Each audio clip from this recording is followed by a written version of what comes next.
Head of the Emancipation Support Committee, Khafra Kambon, calls for an awareness of and appreciation for African history. It was made at the Holy Trinity Anglican Church, where worshippers paid homage to our forefathers with the 11th Sunday of Pentecost Emancipation celebration. He commended those in attendance for showing appreciation for African culture, evident by the African-inspired outfits they wore. Dion Batiste tells us Mr. Kambon also spoke of the role of the church in the enslavement of Africans.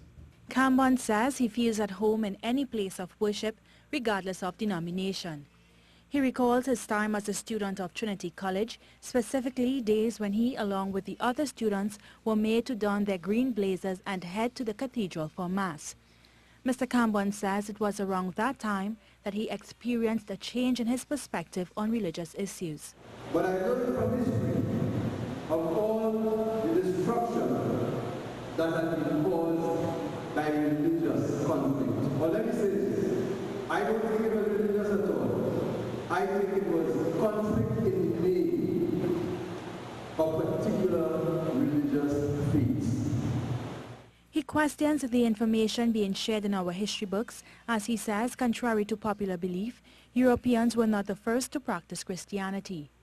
Mr. Kambon says the ruins of the first Christian monastery can still be found in Egypt.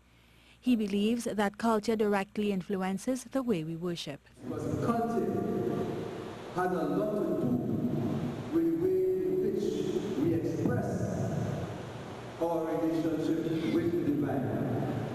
And in culture that this sense of domination is so important, it is expressed differently than in cultures where you have a more egalitarian sense, a deeper sense of the humanity of all.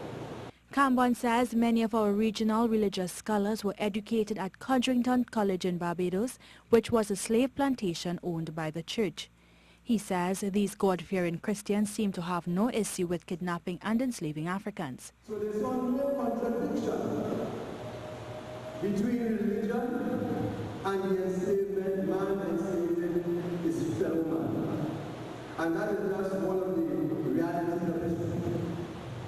According to the ESC chair, history shows that 4 out of every 10 slaves taken to the Codrington plantation died within 3 years of their arrival. He believes that this is evidence of the horrors they experienced there. Mr. Kambon says we are all victims of history. He notes the importance of knowing the truth of our history, as he believes it would help us to shape our future. Dion Batiste, C News.